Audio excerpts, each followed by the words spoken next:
Pistons fans, what's going on? Welcome back to the King and Do Show. We got a lot of topics to talk about today. Pistons off season is in full effect. Summer League is kicking off. Deuce, what's going on, man? What we got to talk about? What's going on, bro? It's good to be here with everybody, including you. Yeah, man, got a lot to talk about. It's been a very busy off season. One of the most busiest off seasons I can recall in recent memory. So, a lot to tackle, but I'm looking forward to covering everything individually. A lot to get to. Sir, yes, sir. So we got some topics.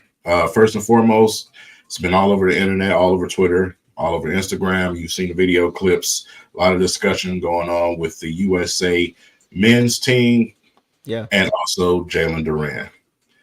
Jalen Duran has been going crazy, Deuce. Yeah, bro, he's been going nuts, man. They dropped some highlights from the scrimmage. It was a scrimmage between USA Basketball's national senior team and then the select team.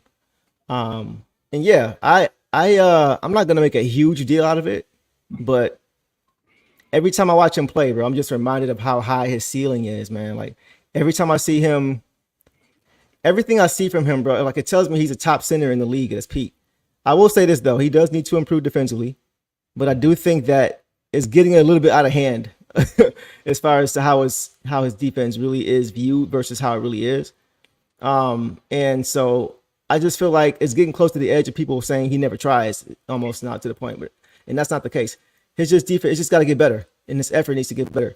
But for me personally, even when you watch the highlights from the scrimmages, like he was actually pretty good defensively on and off the ball. The effort was there, and he did force a turnover, on the baseline, and he actually defended AD straight up in the mid post. So there was definitely some potential you could see that's there for him to definitely be one of the most versatile big men defensively in the NBA if he can miss to it. But he's a monster. He's a monster, bro.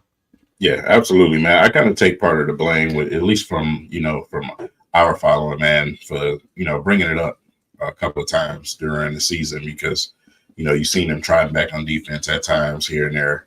But I never meant for it to go this far. Like some people are just making it seem like this guy is just Luka Doncic bad out there. Right. It's not that serious.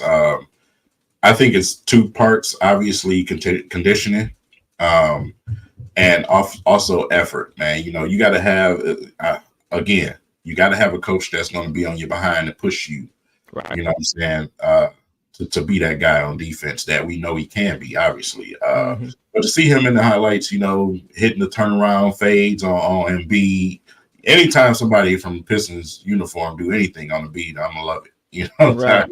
I despise Joel Embiid still to this day. So that's your guy. Yeah, right. For him to go toe to toe, and in that practice, man. Like I said, a lot of things goes on in those practices. We seen it way back with the Dream Team, right? Where you seen those practices where they got their butts whooped. But when you look at it and you look at the score just from yesterday, it was close. Yeah. It's close. A lot of young guys. You got some 17-year-olds out there. Guys, man, looking amazing. So, it's been some pretty good highlights put on social media, man. I appreciate the opportunity to see those because you don't always see those every year. Right. And when I was watching him, bro, just like the way he attacks the rim offensively and the way he makes his presence felt in the paint for his age, it's crazy, man. I will say this too. Side note, I think JD is gonna catch so many more lobs this season, thanks to Trajan Langdon. We always talk about like with Cade, right? How Cade needs spacers, right, for the pick and roll offense, and he needs driving lanes and things like that. But JD needs them just as much for that pick and roll offense. The same reason that Derek Lively and Daniel Gafford needed Kyrie and PJ Washington and Derrick Jones Jr. because you can't pack the paint when you got that spacing like that. So I just want to see him continue to get those reps in and really just commit to the defensive side of the ball. I feel like he's like in a position of being so young that he can just focus on becoming a defensive player of the year type of guy, like an AD, and then just let the offense just come to him naturally over time. You know what I mean? So I'm happy that we didn't commit 25, 30 million a year to a Hardenstein or a Claxton when you got a Jalen Duren. I'm not saying that I'm not saying a veteran is bad for him. I'm not saying that at all. But I think it'd be good for him. But just let it be that. Let it be a veteran who's on a different timeline, not one that he's on. Right. So I just want somebody to I just want him to make sure that he understands that he is the future. And I think bringing in a guy similar to him on a similar timeline doesn't signal that. So I'm glad they haven't really made a move like that yet. Yeah, looking at Jalen Duren, man, it's I don't think a lot of fans are really paying attention to the actual potential that he has. I think that he's going to round out somewhere around some of them centers that you just named. You're not really paying attention. This guy has an opportunity to be special, a special big. And we're looking at a league that's going back to bigs. The narrative was, bigs are dying in the league and everything else. That's so not true today. We also added some help for, that front court today. We'll talk about that later. Yes, sir. But his potential is very, very special. Jalen Duren I don't think he even realizes that he has the ability, to do certain things, because I don't even think he realizes that people don't really want to deal with him like that. Exactly. People get out of the way. You know what I'm saying? He needs to come in and grow into that. Like I said, we talked about it all the time. He was 19, you know what I'm saying? So he still has some growing to do. He's not even fully into manhood yet. And, in order to use his body and be dominant down there, something that he's going to continue to learn. And I think he's definitely going to peak out to be a special player for the Pistons.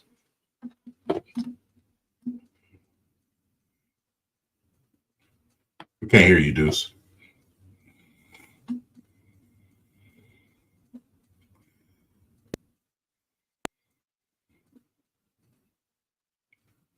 Got some technical issues going on.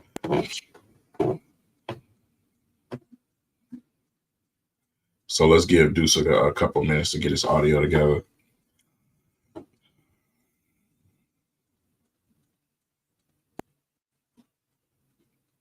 Yeah, so Deuce will be back. Got to get his audio together. Had a couple of issues before the show, trying to get it together. So, it happens, especially when you're live doing this thing. That's what happens. But yeah, man, Jalen Duren has an opportunity to be very, very legit in this league. You see him go up against some of the bigger centers in this league, man, and have some really good games. Man. Especially as a young player like he is. I mean, the sky is definitely the limit for him. You created a roster, a more balanced roster, a roster that makes more sense. You know what I'm saying? So it's going to help players like him also. Also you add some guys that can stretch the floor at that power forward spot, man, and keep things opened up down there. The pick and roll is something that we will see with Bickerstaff. We will see a pick and roll with Bickerstaff. For the last two coaches, we've been screaming for that, right? We always say, Dwayne Casey, why don't you just run pick and roll? He was just non-existent on offense when we had Monty Williams. So you have to look at that situation, and man, it's going to get a lot better for JD. I can't wait to watch him this season. I think we're going to get some special games out of him. And once he comes into his own, we're going to have us an all-star caliber guy down there at that center spot, man, because you got to look at the timeline of where he's coming in right now, where some of the bigs are. There's going to be some bigs heading out, on the decline side and heading out. So it's perfect timing for him. I'm going to give it a second because it looked like Deuce is coming back in. But in the comment section, man, the potential level, Jalen Duren, where do you think he tops out? Do you think he just tops out as a good player? Do you think he tops out as an all-star? Do you think he has potential to one day be a superstar center? Where do you think JD's going to plateau? I'll say that. How high do you think his ceiling is?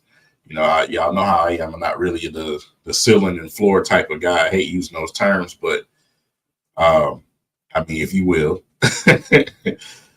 where do you think his ceiling is? Where do you think he ends up, in the next 5 years? Let's say 5 years. Let's give it a 5-year gap.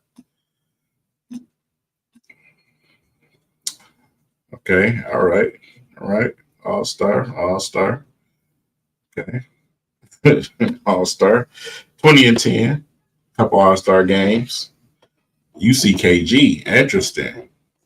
Interesting, man. I would say I would see him as a more agile type of uh, Dwight type of guy. To Talking be honest, JD. yeah, and he compared him to KG. Reason why I can't compare him to KG, Mm, KG literally was like a 7 foot guard, like a legit yeah, 7 foot guard. You know what I'm saying? yeah. JD guys, he can dribble the ball a little bit. You know what I'm saying? Improving, but I Not would. quite like, yeah. Yeah, I would go with a new age style type of Dwight Howard player, man. Like I said, JD is athletic as he wants to be. He's powerful as he wants to be. He's stronger than he even realizes. Hmm. I would go there. That's Like I what I. said before, man, I see a lot of, and I hate to use this comparison, but I see a lot of Jermaine O'Neal in Yeah, this game. Just the way he plays the game. Plays, big, strong, 15-footer, midi, consistent. That's what I see him being eventually. And defensively, just erasing everything. yeah, For yeah, sure, for sure. Yeah, yeah. what did I miss? Fill me in. Not much, man. I just was asking, what do they think his potential? Where do you think he plateaus? Do you think he's a all star? Do you think he's just a double machine? Do you think he can be a potential big man superstar? Where do you think he ends up? The next 5 years, 5, 6, 7 years. I mean, yeah, I think he can definitely get he's 20 years old, man. I Right. think that's the thing. We've had him for a couple years. We got him when he was 18. So I think you just got to keep in mind. I know he plays big. He looks bigger. He just looks a lot older than he really is. So I think that's a big part of. He was 23, 24, and we were having these questions about the defense and things like that, getting lost on defense and things like that. Then I think it's a little bit more of a question about what his ceiling is. But the fact that he's still just turned 20 years old and hasn't really scratched the surface is, as long as the development is there. That's the key. It's going to have to be there for him to consistently, because it's not going to happen overnight. It's going to be a process, season over season over season, working on different things. So he eventually can get there. I just think it's going to be very important that he's developed properly. Yeah. I'm reading the comments and I'm seeing some good names brought up here. Jermaine O'Neal, of course, like you said, I've seen Chris Webber. And looking at how he moves sometimes with the basketball, I can see why some people said that Chris Webber comparison. Yeah. Like I said, he's powerful, man, and he's not even tapped into his full potential. Right. To me, so yeah. Moving on to the next topic, right? Pistons off season grade so far. Yeah. Deuce. Man, he's been cooking, bro. He's been cooking, man. It's hard for me to give him anything other than an A, but I'm gonna go with an A minus. I'm gonna go with an A minus.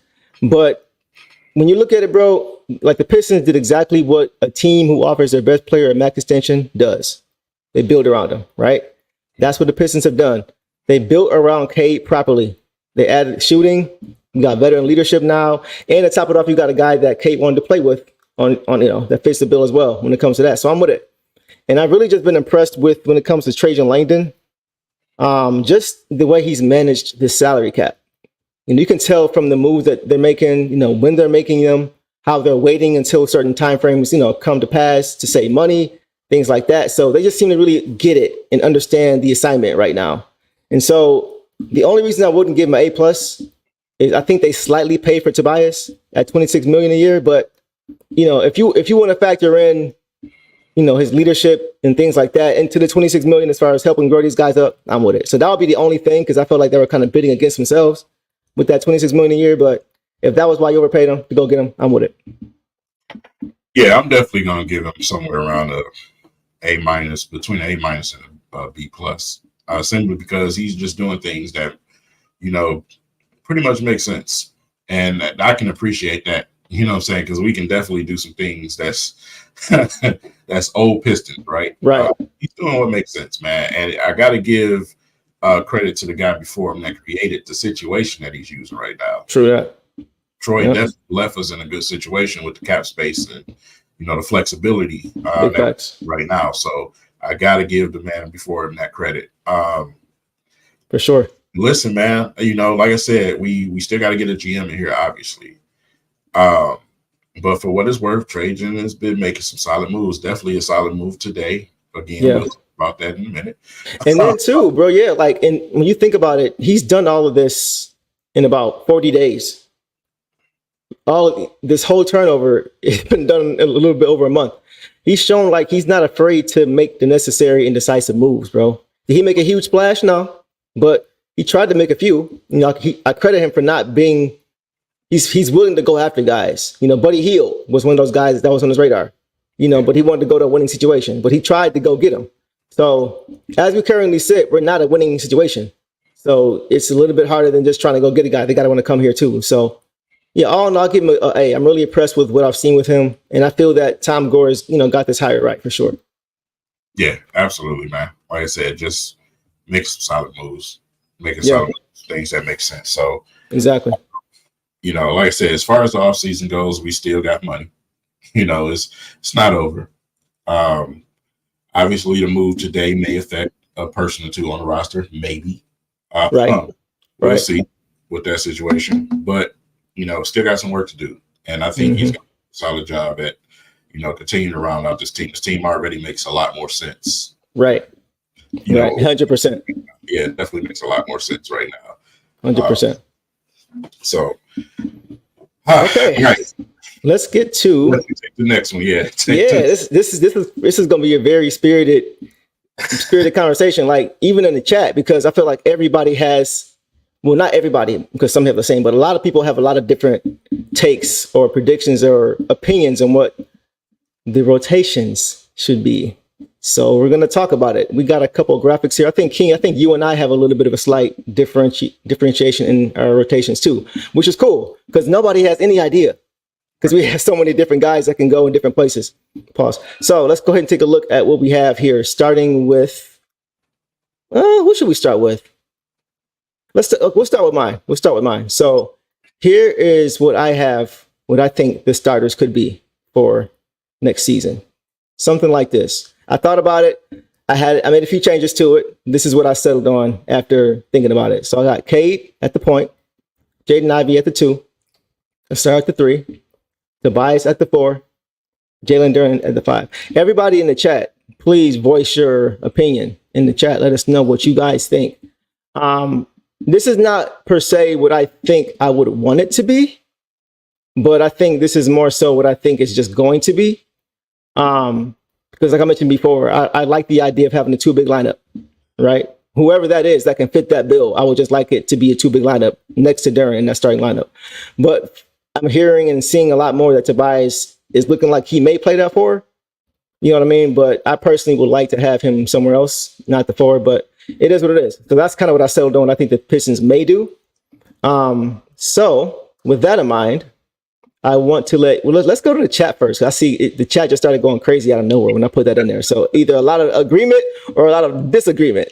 So let me see what we got here. Let's see what we have. Okay. K Beasley. Okay. Hey Beasley. Seeing a lot of Fontecchio. Fontecchio, yeah, I'm seeing a lot of that too. Solid line. Okay. Fontecchio starts. Okay. I don't like the. Okay. All right. So this is exactly what I thought was going to happen. And I love it. I knew it was going to be whatever I put in there was going to be. No, that's totally off base, dude. You were tripping. And I love it. So now, King, I want to give you the opportunity to kind of get to your starting lineup. And let me go ahead and pull this up here for you. And then we can go with that. So yeah, these are what you had in mind. A little bit different than mine. Yeah, and here's the reason why. Okay, first, let's just talk about this, right? Isaiah Stewart. He's the wild card when it comes to what I think is going to happen at with the Pistons starting lineup. If Isaiah Stewart is still on the Pistons team, then I would have to switch my starting lineup. I would have to throw Tobias at the 3 and put Stu at the 4. That's just simply because when you look at the amount from the I know a lot of people love Fontecchio, but you look at contracts, Stu's going to start. Stu's going to start over Fontecchio. That's just the way it happens in the NBA. The guy making the larger contract is not going to be sitting on the bench. I'm sorry. So this lineup that I had, obviously, you bring in Tim Hardaway Jr., you bring in Beasley. championship team caliber guy. You know what I'm saying? Probably the best shooter on your team right now. Mm-hmm. I have to throw one of them in, even though I would prefer to see Ivy on the floor and more with Cade. Okay, gotcha. I just don't think until we get another backup point guard. Yeah, I don't think we just roll with Sasser at I know what you mean. I feel you on that. Yeah, yeah. Because we've talked about that at length as far as how we feel like Sasser gets pigeonholed at the point guard spot because of his size. If he was 6'4", 6'5", there's no way we'd be saying he's a point guard. Nobody. So I'm with you on that. Here's kind of what I think, though, like something of a remedy for that, as far as still with playing Ivy and K together. So JB Bickerstaff, right? Mm-hmm. Especially in his time with the Cavs, he wasn't known for going deep into his bench. He would often go no more than 8 or 9 deep, sometimes even 7 or 8. So I could see a world where Cade and Jaden are getting almost all of the point guard minutes.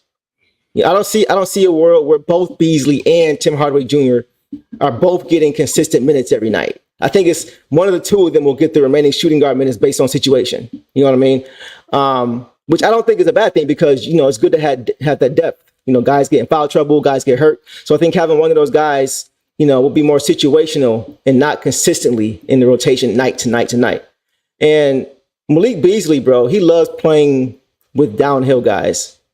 Like when he was with the Lakers, he had LeBron getting downhill, you know, finding him from open looks. You know, the exact same thing with Giannis in Milwaukee. So I think Jaden, who's able to do that same thing from the point of attack, you know, he can do that when you have Jaden at slide him to the point guard spot when Cade goes to the bench, and then bring in Malik Beasley to play the 2, and then allow Jaden Ivey to do his thing with the ball, get downhill, and Malik Beasley's right at home, you know, in the corner or wherever you want to find him. That's why I think, and then that way you allow yourself and Jaden Ivey to get 30 minutes a game. He can still get that time because he's now splitting between the point guard and the shooting guard spot. And we all talked about how he was still learning the point guard spot in the fly when he came into the league. Let him grow into it, right? Getting the backup point guard minutes when Cade sits down. That's why I think it would be the best situation to still have them play together, because maybe long term that is the answer, like how it took JB and Jason Tatum some time to figure it out. Still let them get reps in, maybe not the whole game, but allow them to kind of grow into those roles and still have guys at the ready when you need them. Right. Just my take on it. Yeah. I mean, at the end of the day, obviously Bickerstaff's going to make his decisions, but we're trying to make sense of it, man, because it's literally the way the roster is constructed is just, man, it's not easy to pinpoint who's going to start and who's going to. It's not. I love it. I love it too. Good problem to have, right? So absolutely.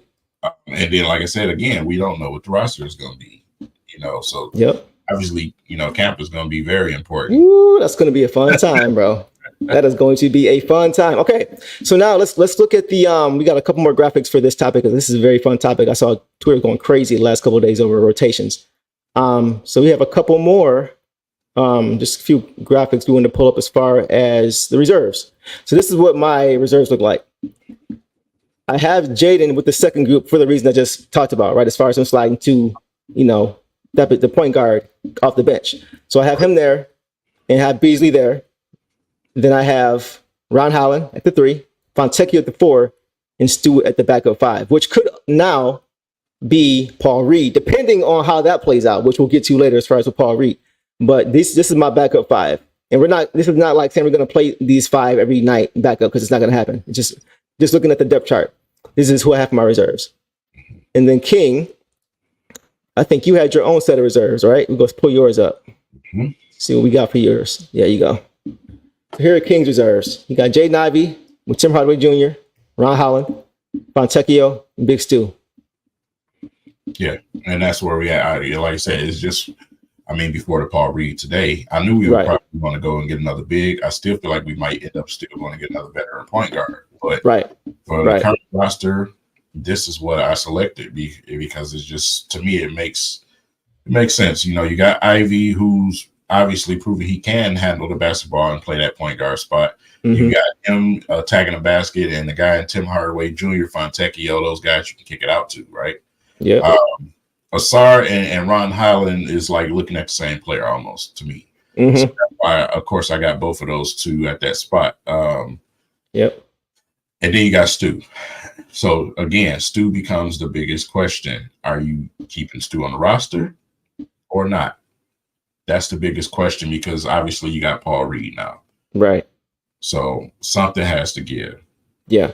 It's going to be interesting. Like you said, there's so many options. I don't think I've ever been this perplexed about what the rotations are going to look like. And it just speaks to, once again, the Trajan Langdon's ability and willingness to just make necessary moves, make splashes, do what needs to be done. So it's a good problem to have. And I'm really, interested to see how JB Bickerstaff is able to figure out how to put all these moving parts together over the course of a season. So, and then finally, I don't know if you got a chance. Yeah, this is what I came up with as far as with our depth. So we got Sasser here. We have Wendell Moore here. We have Bobby Klintman here. And this big, I had created this before we got Paul Reed. So this was already, that kind of answers that question as far as who that other big is going to be. Third center, backup center, that's to be decided. But I think we all agree on that. Those are going to be, as of right now, our depth pieces going forward in case we need it if somebody gets injured or something like that. Yeah, and and this is why I can see the potential of someone possibly still getting moved, because I don't think Trajan Langdon is going to have this overstacked team like we've been used to seeing over these last couple of years, where we're completely overstacked at spots. Mm-hmm. He's going to balance this thing out. So yeah, definitely be on alert. I'm continuing to look at Twitter and see what happens, man, because some relief has to come somewhere. I'm glad you mentioned that too, because I can't recall which beat writer it was that said at the time, so I apologize to who it was. But someone told me that after the official presser was over, somebody asked Tom a question about our roster, and what he said was, in the past, we've had way too much money sitting on the bench. Mm-hmm. We need to be paying guys who are playing. So to your point, that's going to be the vision. That's going to be the direction. We're a little bit too evenly balanced now as far as the roster. It's kind of like when you play fantasy football. If you got a bunch of guys in the bench who are never playing, you just got empty points in the bench. You need guys in the game. So that's kind of where the Pistons are at. So to your point, I think that's going to be something that they look to do, is to kind of balance it out even more so that they have more guys who they're paying on the floor. Right. Yeah. 100%. Absolutely, man. Yeah. So that's all we had. Let me check some more of these comments because I want to see what everybody else is thinking. I think Stu is out. Baja is the GOAT. I agree. I can dig this backup five on both. Yeah. It's time. I just want to say that before you said what? Shannon, it's time. It's time. Oh, it's been time for like the last 3 Man, you want to hear some Tomahawk next year. It's time. You want to hear some Tomahawk next year. I love him.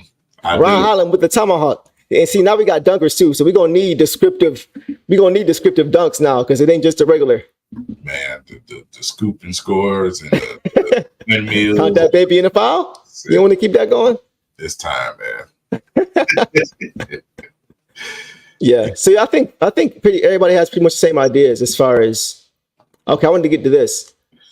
Dudes, I think. So look, I didn't leave him out. What I was saying earlier is I don't think you're going to see Malik Beasley and Tim Hardaway Jr. both getting shooting guard minutes every night. I think it's going to be one or the other. I think it's going to be Cade, Ivy, and then either one of Hardaway Jr. or Beasley. I don't think they're going to both play every single night, because I think Ivy's going to get those backup minutes, or he should get those backup minutes, so he can get 30 minutes a game. So that's why it could be Tim Hardaway Jr. or it could be Malik Beasley. But I think every other night, somebody might be getting a DNP, or maybe 4 or 5 minutes a game, and that's it. So that's why you didn't see Tim Hardaway on mine. Good question, though. Yeah. We'll see. That's just my opinion. That's just how I think it should play out. One more. Stu, Ivy. Man, y'all really want BI, don't y'all? Man. Still on it. I'm not mad at it. I don't know, man. I feel like we have a chance to be extremely athletic. And I feel like that would kind of just bring us back down to earth a little bit as far as being able to get the ball up and down the floor. Because I feel like that can really be. But we have Ivy, we have Asar, and we have Ron Highland. Like, you know what I'm saying? Like, if those guys develop any type of jumpers, imagine being able to play those three together. You know what I mean? So it's just, I don't know. I don't know if that's the route I want to go for. I don't know, man. And then he's hurt.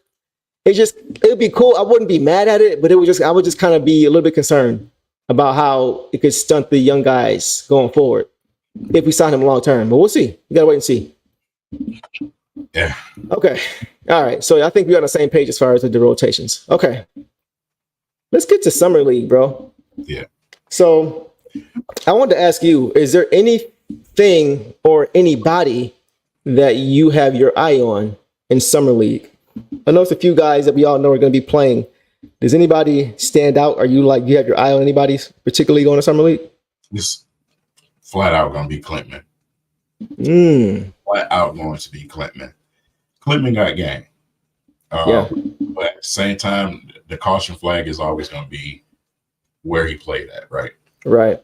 Has all the tools, can defend, wiry guy, shoot the ball, athletic, can run, what I'm saying, like Gazelle. So I want to see against some of these guys that are NBA level players in the Summer League. I want to see Clinton go out there and look great. Go out there and look good, man. Fight for the right to be sitting on the end of that bench with pride. What I'm saying? Obviously, we took a chance on him for a reason, right? We need his prototype on this roster. So if we find a diamond in the rough with a Clint, man, that'll make me really happy. Yeah.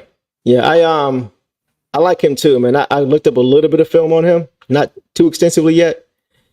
He's a pretty good athlete, man. He does need to work on his defense a little bit, which is natural for a young kid, right? He gets lost sometimes. He gets lost in rotations and switching, and and he gets caught backdoor sleeping sometimes, things like that, like deer in the headlight type stuff, where he needs to get more reps to understand how team defense works and schemes work. But that's pretty much the only thing I saw as far as the weakness. He can really shoot the ball. He's a really good standstill shooter, which is good when you got guys like Jaden Ivey and Kay Cunningham to get the ball to you. So yeah, and he's long and rangy. He's like 6'10". 6'10". He's got a 7-foot wingspan, I think. Pretty good measurables, pretty big hands. So I like him. I think he can come in and like you said, earn his spot and keep his spot. And then he could be one of those guys to where if you need him, he won't hurt you when he's on the floor. He can really come in and help you. So yeah, I like his game. My pick is probably the same as most people. It's Ron Holland, bro. I want to see all of what he could be. I want to see him go out there and just hoop. Because how Summer League is. I'm not looking for him to be, the player of the Summer League MVP. No, I don't care about that. I just want to watch him on the court with other basketball players, other NBA level players. And Summer League is a lot of broken plays, a lot of, you try to run plays, but you got guys trying to learn playbooks and learn each other. So a lot of it is turnover heavy, things like that. I want to see him defensively. I want to see how he gets after it defensively. We've been told he's got a really high motor. I want to see him going after everything, getting most of the 50-50 balls, giving his body up, getting out on the break. I just want to see him in action. I want to see the things that, he's been touted to have. Not that I don't believe it. I just want to see it from my own two eyes on this level.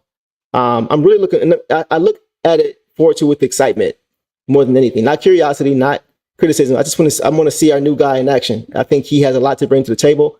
And I want to see over time how that jump shot develops with, playing with Fred Vincent. Is Sass playing in the Summer League? I believe so. We have the roster right here. So yes, Sasser is playing. Okay. All right. So because with this question here, here's my thing with Sasser. Okay, talk to me. It's a situation where the Pistons have added some veterans here. They're gonna play. Mm-hmm. For me, is who does he beat out? Who does he beat out for minutes is the question. He's a Troy guy. He's not a Langdon guy. True. The only way that he can do that is if Bickerstaff takes a liking to what he sees from him. Mm-hmm. Summer League is super duper important. Yep. For Sasser, because it's the first opportunity for Bickerstaff and his staff to sit and really watch him, in person and see what he has to offer. Mm-hmm. So it's super important for Sasser to go and be dominant in this Summer League, because beating someone out for minutes is going to be tough. It's definitely going to be tough. Yeah. I agree with you, and I think DeWine hit it on the head. I think he meant I'd like Sasser to show improvement playmaking. I think that's going to be what will keep him on the floor. We all know he can score the ball, right? But I think all of a sudden we've got a lot of scoring and shooting now on this team with size. You know what I mean? So I think his playmaking and I think his ability to play defense it might be what keeps him on the court. Just solid defense, not making extraordinary plays, staying in front of your man, not fouling, just making the smart plays. I think that will be what keeps him on the floor, at least in the immediate future for him as he's, still developing. But I think that would be the way that he would get in the court. Just looking at who, like you said, who's ahead of him. We know what the scheme offensively is probably going to be now. You know what I mean? We know who the offense is going to get ran through. We know that. So can he fit into that? Can he do those same things for his teammates the way that, our stars are going to be doing? I think that's what's going to come down to for him. Yeah, most definitely. Like, he's not to fight for it. He's not to earn it. Yeah. Not to earn it. It's just what it should be interesting. Okay. All right, man. We got a few more things for y'all. And I wanted to get to this too. Pistons win total prediction. So we all know last season we won a grand total of 14 games. King, how many more games do you think we will win this year? Or how many games, period, do you think the Pistons will win this year? What is our ceiling? I'm going from 30 to 35 wins easy. No, I need a number. I need a solid number. I'll go and say 33 wins. Okay. I'm gonna go 33 wins. I'm going 33. Simply because, like I said, last season I totally scrapped out of my mind. Yeah, for sure. We talk about that all the time. Yep.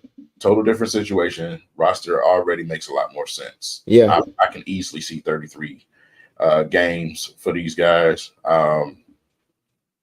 Just based off of the talent that we're continuing to acquire. Like I said, I still don't think we're done. Right. So, like the roster making so much more sense is just going to equate to wins, man. That's just what it's going to happen. So, and 33 wins. That's where I'm at. 33. Okay, y'all heard him. He said 33. What? I'm going 35, bro. Okay. I'm going 35. I honestly think, bro, like for better or worse, the complete overhaul and turnover in the front office was the first and most important step to move forward, bro. I just felt like a change needed to be visibly seen in order for the team, the coaches, the players, the fans, everybody to move forward, to turn a page. You know what I mean? Like, we talked about it at length, bro. Like, just the whole context around Pistons conversations now are different. It's more like curiosity. We just talked about the roster. This time last year, wasn't nobody caring about, the rotation, the starting lineup. They weren't caring. Nobody really cared. But now it's like, okay, what's the story? We just talked about it for like a half hour. So it's like, it's a curiosity now. You know what I mean? It's not like just hopeless how it used to be or just all negative. So I think the energy shift alone is going to account for us getting more wins because guys are going to be more motivated. They're going to feel like it's a clean, like you always say, throw last season away. Yeah. I think those things needed to happen with the front office.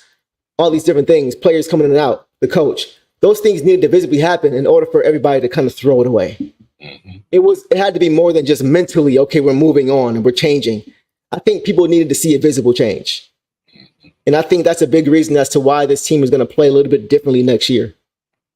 Yeah, definitely the energy in the arena is going to be a lot different. We continue to acquire new faces on this team. So it's definitely refreshing for the fan base, and it's guys that make sense. Exactly.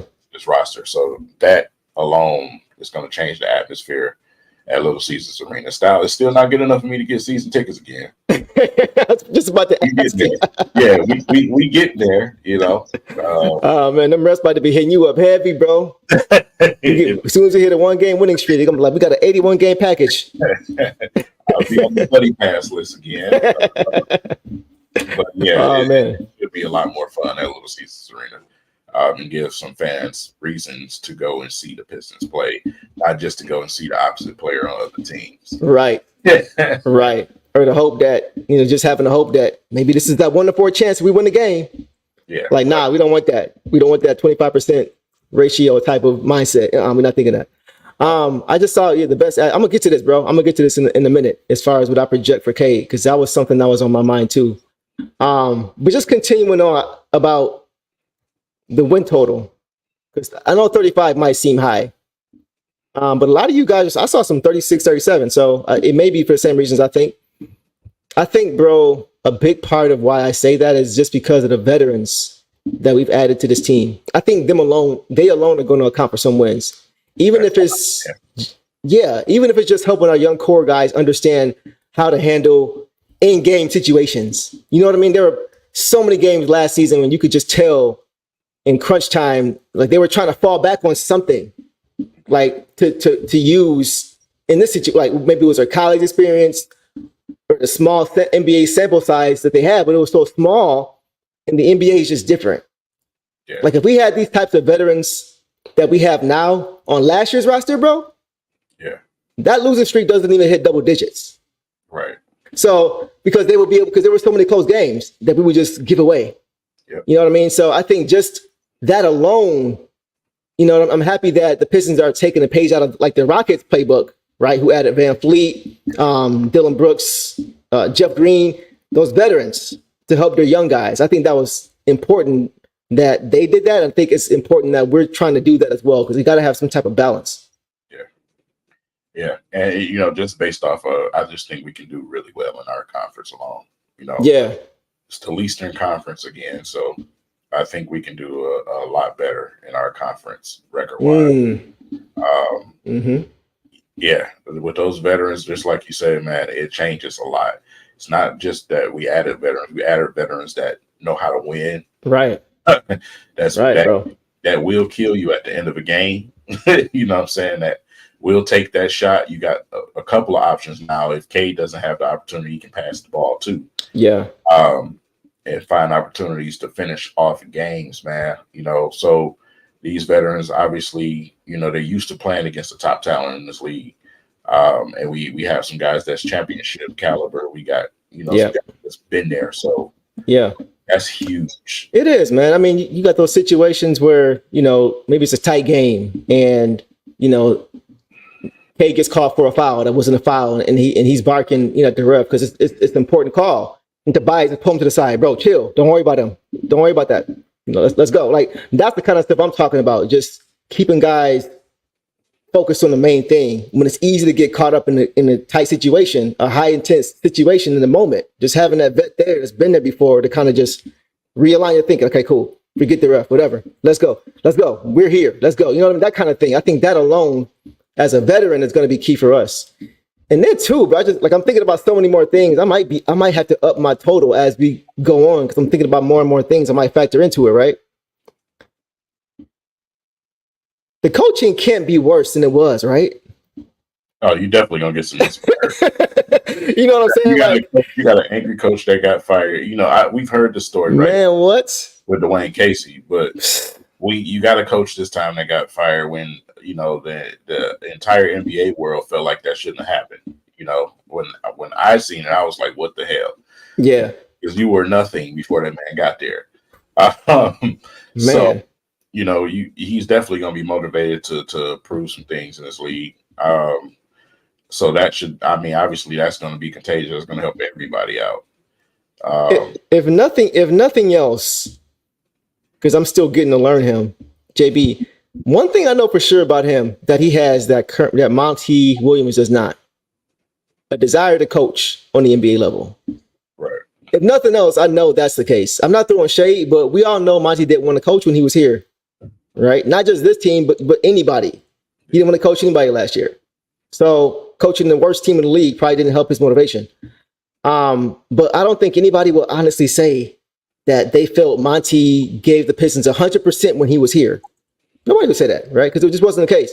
But JB, on the other hand, bro, he was just fired for advancing his team further than the previous year in back-to-back years. You know what I mean? Like before he got there, they were terrible. and they just got out of the second round for the first time since Bron left, and he gets fired. Like, so if anything, he brings that mentality that I want from my Detroit Pistons coach. That no nonsense, fiery, hard nosed coach where players can grow with him and where he can connect with them. You know what I mean? Like if you ask me, that sounds a lot like a guy over there, named Dan Campbell. I don't know. That's just me. That's just me.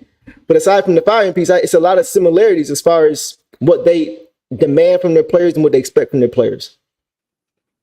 Yeah. Like I said, I can't wait to see what he does to this team. I think our backcourt is going to be very, very, very problematic in this case. Yeah. They really are now because, like I say, he grows backcourts. Yep. 100%. I think alone, that is going to help the Pistons win some games, man. Man, I can't wait to.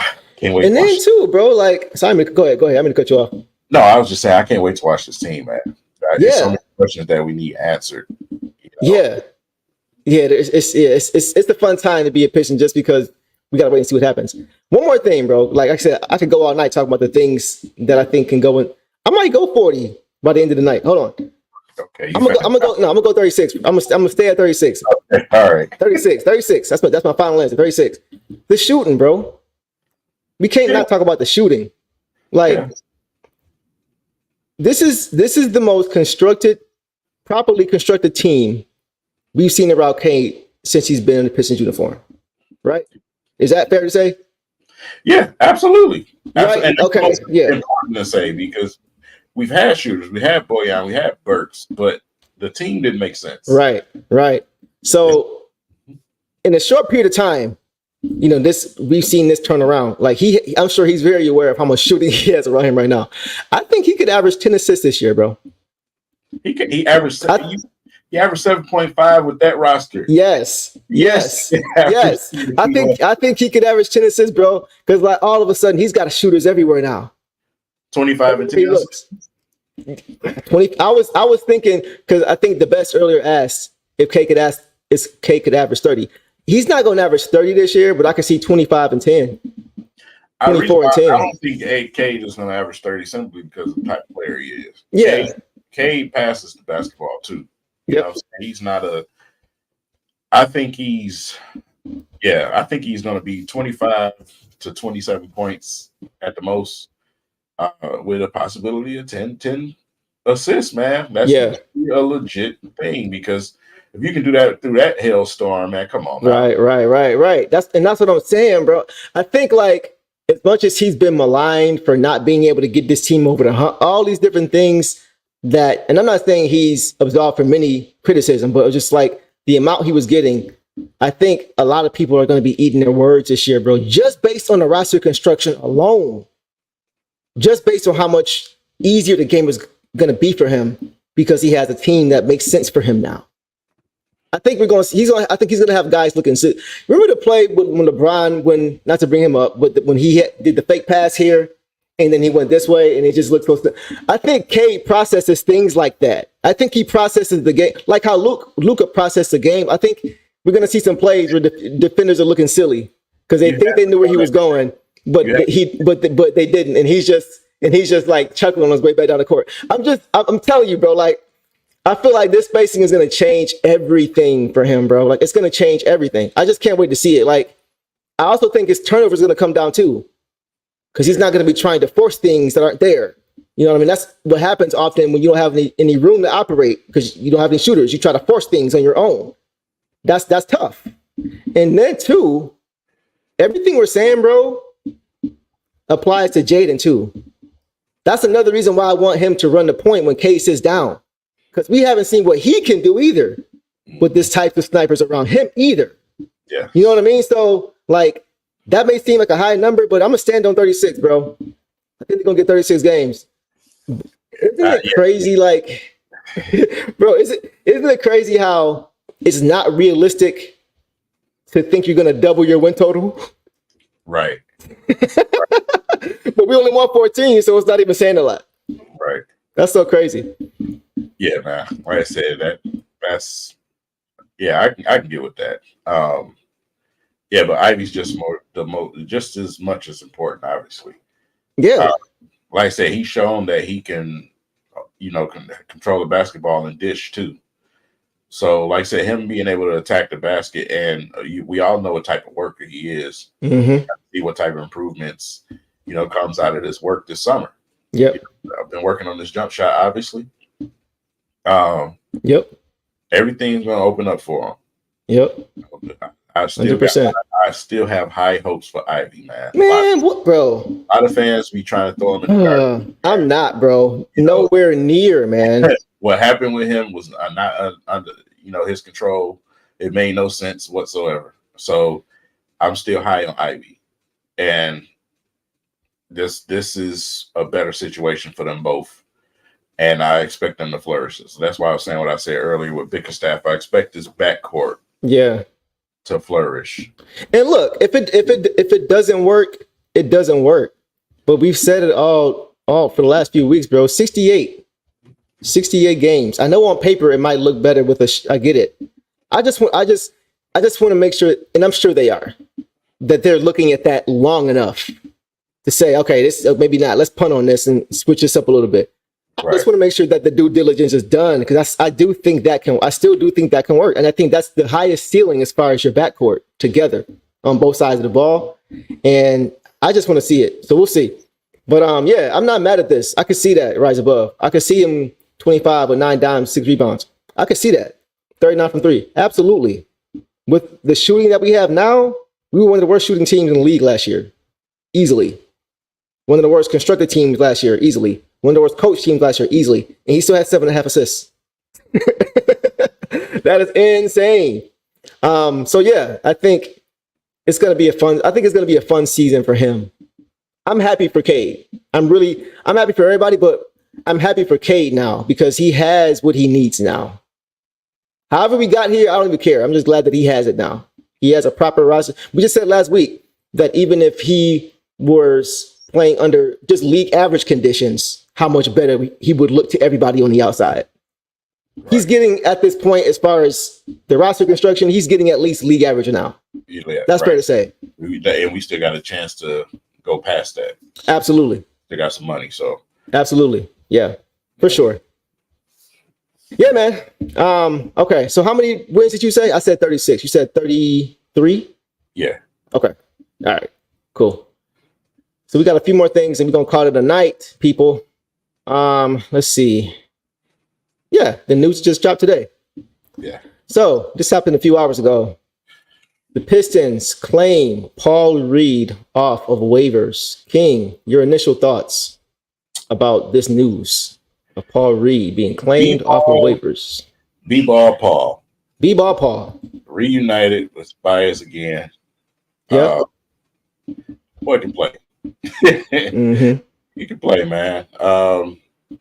Here's the thing, though. Again, what does that mean for some of the guys on the roster? Yeah.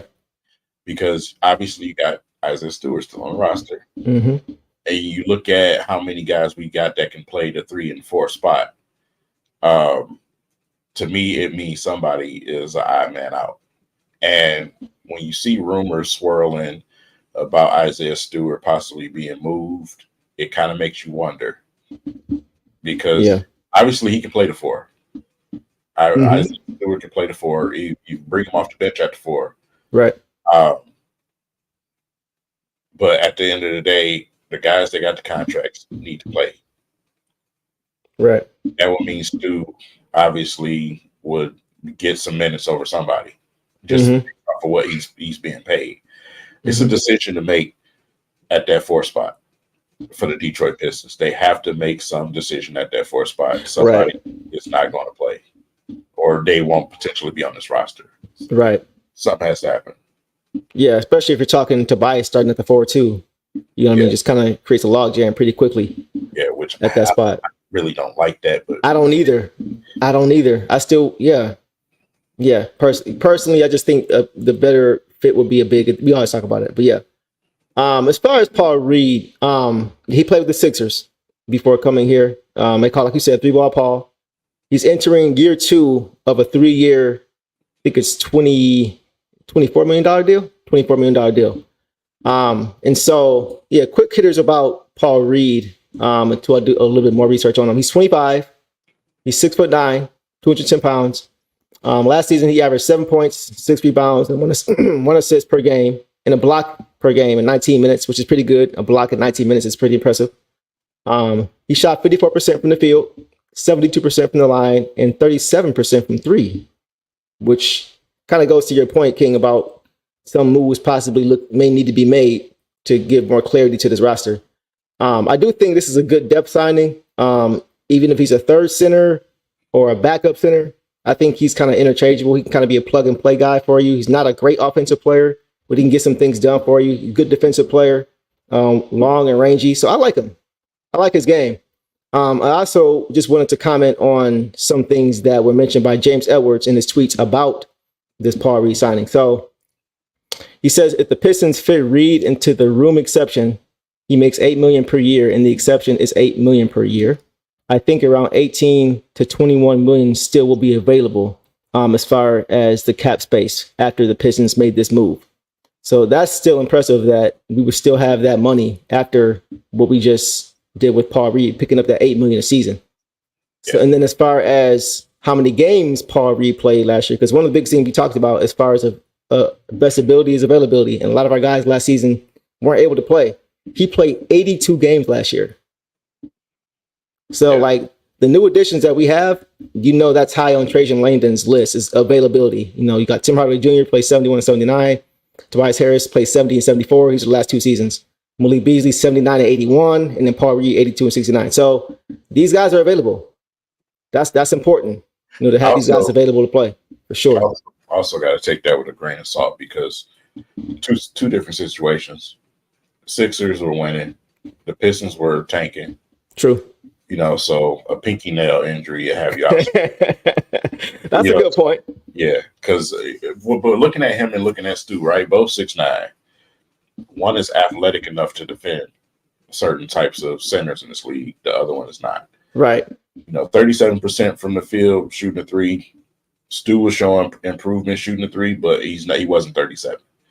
But then you look at the contracts and how much they're making. Right.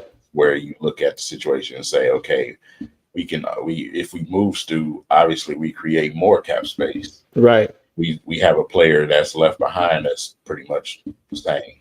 What is Stu at now? Chat, help me out. What is Stu at? Is he at 12 million or was that Bags? That was at 12. That was at 12 million. I think I want to say 12 or 15. I don't know why those two numbers jump out, but just to your point, because Reed is at 8 million a season.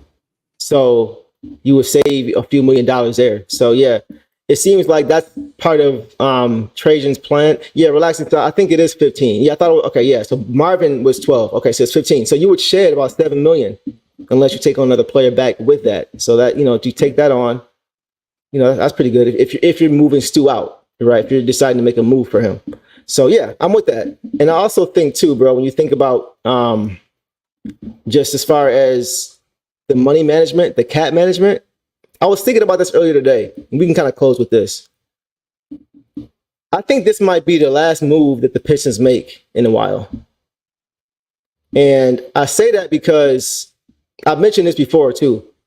The CBA now requires that all NBA teams use most of their cap space before the start of the regular season, right? So to be exact, they got to use 90%. Every team has to use 90% of the cap. So 90% of 140 million, that's the cap for every team, is 140. 90% of that, just follow me, is 126 million. So that means you can go into the season with 14 million in your reservoir unused, right?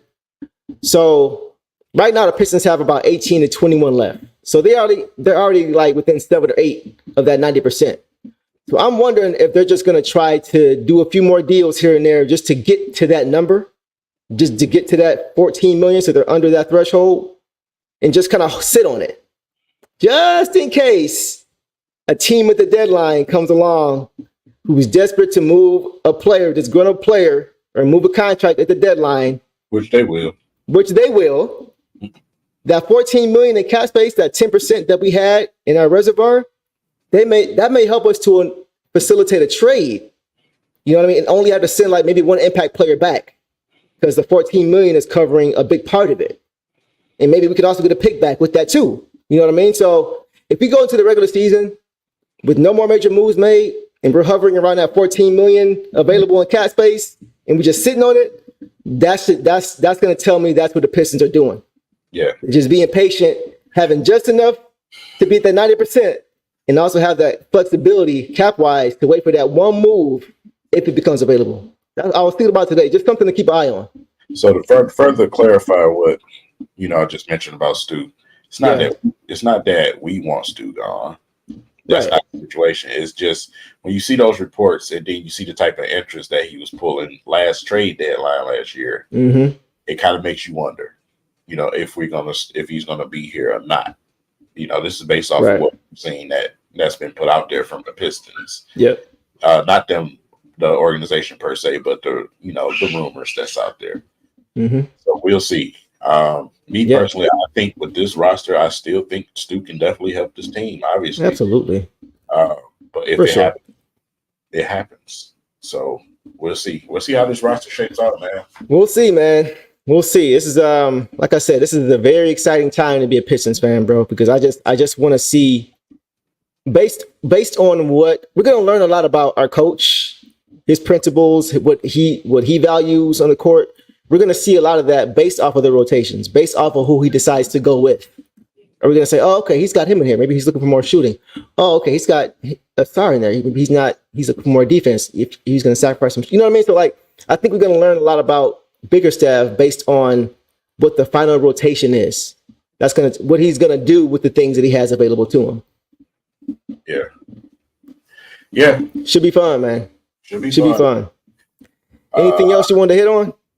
Let me just address this right quick, man. Listen, hey, what's up? You saying it like first of all, Stu was not someone who was put into the offense to score the basketball to score 20 points consistently. That's just not what he was. Right. You got to look at how many guys were ahead of him that got the basketball and had those opportunities. I'm not saying Stu can be a 20 to 25 point a game scorer, but don't say something like that. You know what I'm saying? Like Stu just had the ball in his hand. He was incapable of scoring the basketball. Right.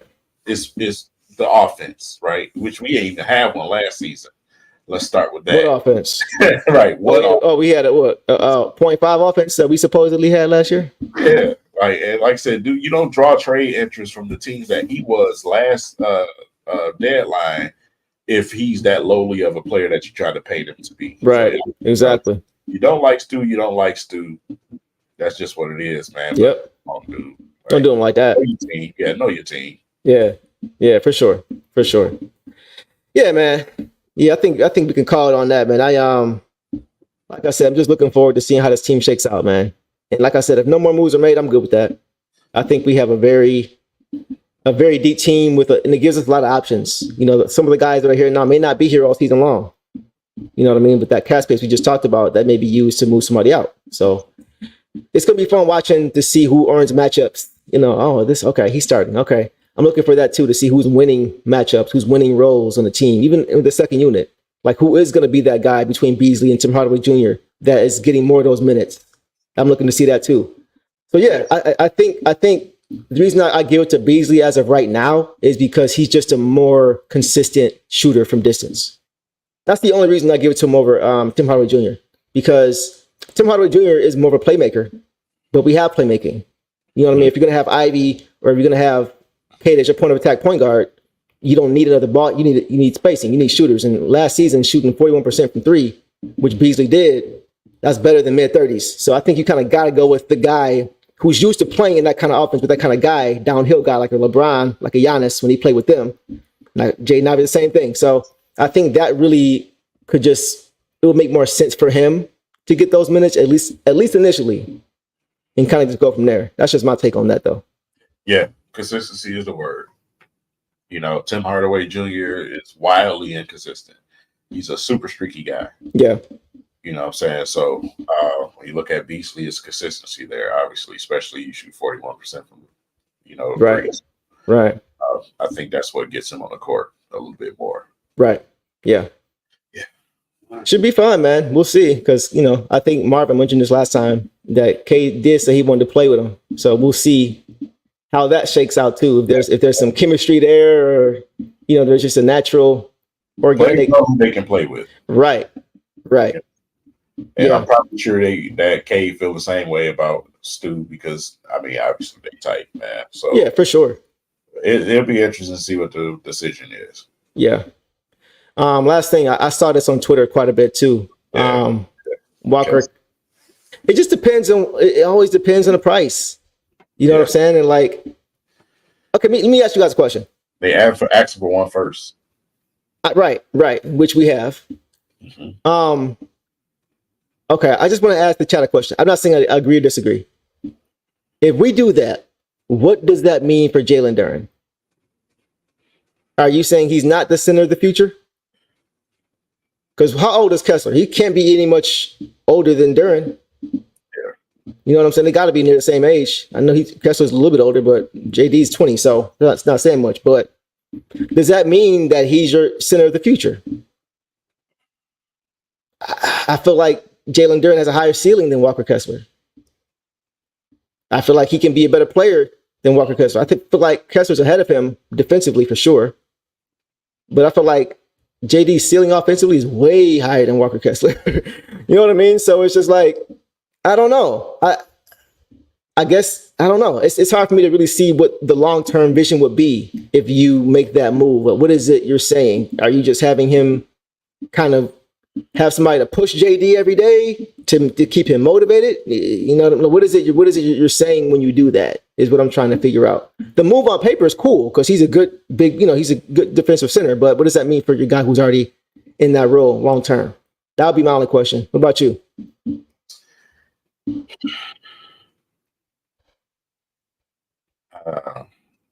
Is there a way that,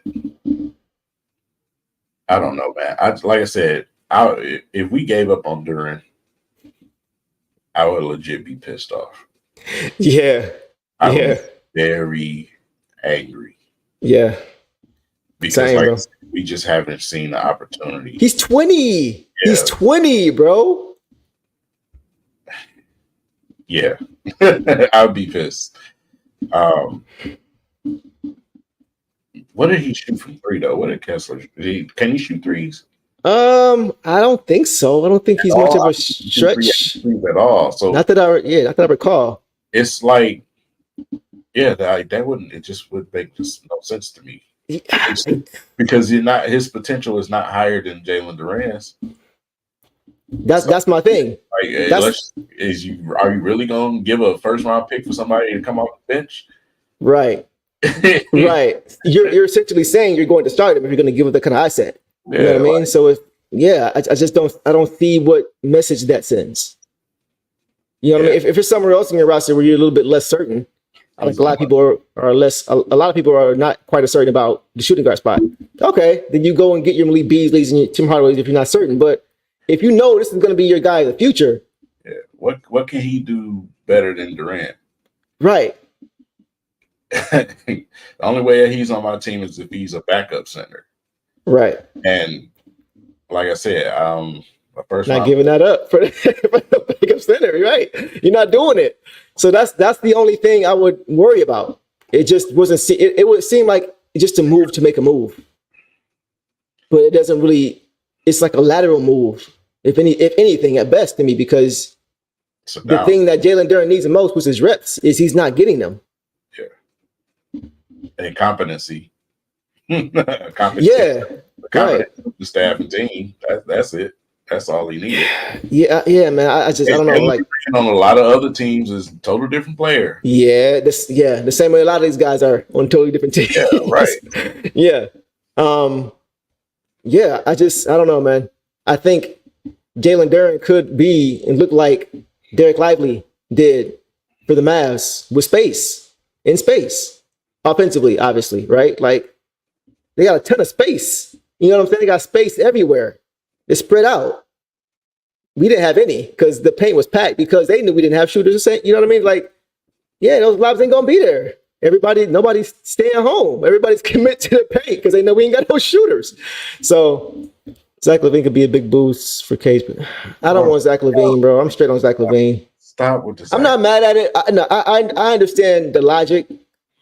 I just don't want. Why do the Pistons fans want our team to always be that dumbass team? What up, Tom? Like nobody else, no other team in the league would even thinking about Zach LaVine. But for Pistons fans, we should do it. Why do we love doing that to ourselves, bro? No, I don't want Zach LaVine here. And he's 25 games. Go somewhere else, bro. Like I said, the only trajectory for him now is down. That health is going to get worse. Right. It'll get better. It's going to get worse. Yeah. Don't come here and be that guy, bro. The only way you would do something like that is if they offer like 4 first rounders or something crazy. Like that's and then I'm just sitting him down. Yeah. I'm not even playing him. I'm just okay. We'll take him off your hands. We'll absorb that contract. Which is why that 14 million will come in handy, by the way, right? You got it, right? Having that pushed into that. But like, come over here, have a seat, get comfortable. I'm still playing my main guys. It doesn't change anything for me. I just picked up 4 first round picks. It's got to be something like that. I'm not about to play him for the same reasons I wouldn't bring in Walker Kessler here. I'm not trying to stunt these young guys' growth to where they're only getting 15, 16 minutes a game. Yeah. You know what I'm saying? I'm trying to build a team that can actually contend for a long time. I'm not confident in Zach LaVine being able to help me contend for a long time. You know what I'm saying? As far as him being on the court. Teammate either. Yeah, I've heard that too. I've heard. So no, bro. Yeah. Keep this. Stay there. Stay in Chicago. Yeah. Y'all built that. Y'all suffer. Stay over there. Yeah, that's the bed you made. Yeah, you're right. No, you're right. I'm just not doing it. I agree with this. I think right now, you said this before. I think Beasley is a better player than THJ right now. I think when THJ was younger, like maybe like you said 5-6 years ago, when he was a very good and effective playmaker as well as shooter, he can score the ball. He can get some buckets for you.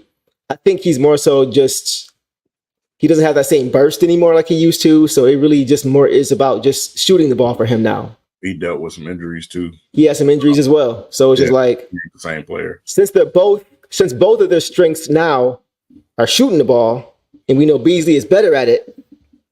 You know what I'm saying? It just to me, that's why it just makes more sense for Beasley to be that guy more so than Tim Hardaway Jr. Unless everybody's just cold one night and then you just need a guy to come in and get in, need a spark off the bench to get buckets. Then I'm looking at Tim Hardaway Jr. All right. Yeah. So yeah, I think we agree on Kessler for the most part. Yeah. Alec Burks or THJ? That's a good question. Right now, Alec Burks. Maybe it's Alec Burks now because he's healthier. Yeah. It's crazy to say that, but yeah, I'm with you on that one. Okay, we're gonna call it on that, man. Good show tonight. Apologize for the technical difficulties. I had to relocate real quick as y'all can see. But yeah, we worked it out. Looking forward to Summer League coming up soon, bro. Looking forward to see what Trajan Langdon does or doesn't do going forward. Like I said, if he chills, I'm good because it tells me what we're waiting on down the line for the trade deadline, maybe. But yeah, man, appreciate you everybody coming through, showing up and showing out. Ken, you wanna finish it off? Yeah, man. Let's get ready for Summer League. Let's get ready for Summer League. Let's watch our young guys out there. Obviously, we'll be looking at camp before you know it. Man, it's going to be a very, very important training camp for this Pistons roster. Yep. Who plays and who doesn't. Obviously, still got possibility that the roster can change even more. So yeah, for sure. Yeah, for sure. Everything that we could so far, but we'll keep you guys updated if anything happens. Look for emergency streams. Yes, sir. Emergency videos on both channels. Make sure you guys are subscribed to both channels. Yes, sir. Definitely subscribe to both channels, man, because listen, we about to be coming. Yeah, we're coming. We are coming, man.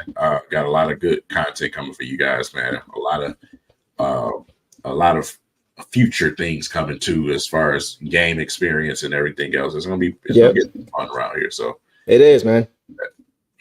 Yeah, one pride. Hey, I'm coming with it too, bro. We both gonna come with the Lions talk for sure. Y'all didn't know I knew my Lions, did y'all? See, y'all didn't know. I had to just kind of baby step it, you know what I'm saying? But we definitely come with the Lions for sure. Oh yeah, we got a nice plan. Yeah, we double duty for sure. So yeah, man. Appreciate y'all for showing up and showing out for you, man. Always good conversation. Always good to get you guys takes on what could happen, because a lot of times your guess is just as good as ours. So we appreciate y'all coming through, man, and showing us love. And until next time, we will see y'all next stream on this Thursday. Detroit versus everybody. Peace.